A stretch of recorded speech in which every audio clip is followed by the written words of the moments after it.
தொடர்ந்து திரு பார்த்திபன் சார் அவர்களை அழைக்கின்றோம்.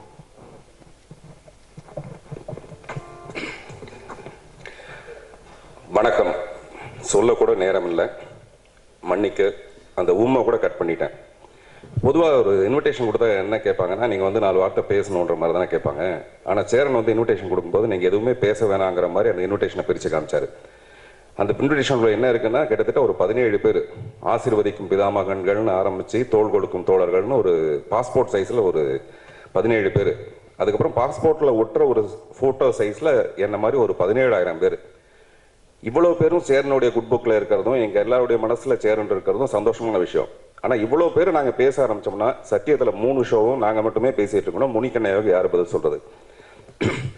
அதனால் எனக்கு என்ன தோணுச்சுன்னா, பேசாத நம்ம பிரதமர் மாதிரி பேசாமல் கையை குலுக்கிட்டு போய் உட்காந்துடலான்னு போல தோணுச்சு.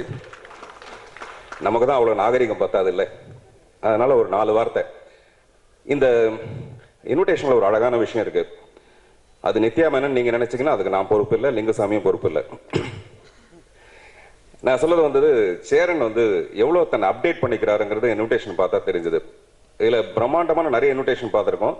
ஆனால் இதில் ரொம்ப நுணுக்கமாக கதையை பற்றி சொல்கிறதும் அந்த ஃபேஸ்புக்கில் இருக்க எல்லா டீட்டெயிலும் ரொம்ப அழகாக இருந்தது. ஒரு இன்விடேஷனே இவ்வளோ நுணுக்கமாக பண்ணியிருக்காருன்னா இந்த படத்தை வந்து அவர் எவ்வளோ பிரமாதமாக பண்ணியிருப்பார், எவ்வளோ அழகாக சிரிப்பிருக்காருன்றது படத்தை பார்க்கும்போது நமக்கு தெரியுது. ஜேகேனா who is JK, what is JK எல்லாம் கேட்டிருந்தாங்க. நிறைய பேர் ஜெயகாந்தன்லேருந்து ஆரம்பித்து ஜெயலலிதா, கலைஞர்லாம் சொல்லிட்டு இருந்தாங்க. ஜேகேனா எனக்கு என்ன தோணுதுன்னா, ஜெயிக்கிற, கே குதிரை, ஜெயிக்கிற குதிரை இந்த படங்கிறது எனக்கு தோணுச்சு. இந்த ஜெயிக்கிற குதிரையை நம்பி பணம் கட்டலாம். அப்படி பணம் கட்டி ஜெயிச்சவர் தான் நம்ம ஹென்றி சார். இங்கே தான் உட்காந்துருக்காரு. ஹென்றி சார் மாதிரி இந்த ரசிகர்களும் நம்பி பணம் கட்டி இந்த ஜெயிக்கிற குதிரை மேலே டிக்கெட் வாங்கினீங்கன்னா டெஃபினட்டாக சேரன் உங்களை ஏமாற்ற மாட்டாருங்கிற நம்பிக்கை எனக்கு இருக்கு. அது இந்த படமே சொல்லியிருக்கும். ஜிவி பிரகாஷ் இந்த புது மாப்பிள்ளைங்கிற சந்தோஷத்தோடு இந்த படத்துக்கு பின்னணி அமைச்சிருக்காரு. அதனால் டெஃபினட்டாக இந்த படம் ஸ்பெஷலாக இருக்கும்ன்ற நம்பிக்கை இருக்குது. ஷர்வானந்த் ஒரு நம்பிக்கை நட்சத்திரம். நித்யா மேனன் திமிர் பிடித்த ஒரு பேரழகி. அந்த பேரழகில் எனக்கு பிடிச்சதே அந்த திமிர் தான்.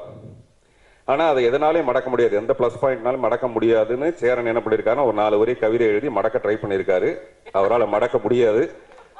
அவர் மடக்கக்கூடாதுங்கிற என்னுடைய பொறாமை மிகுந்த ஒரு விருப்பம். ஜேகே என்பது வேறு யாரும் இல்லை, சேரன் என்கிற ஜெயிக்கிற குதிரை. நம்பி டிக்கெட் வாங்க. நன்றி, வணக்கம்.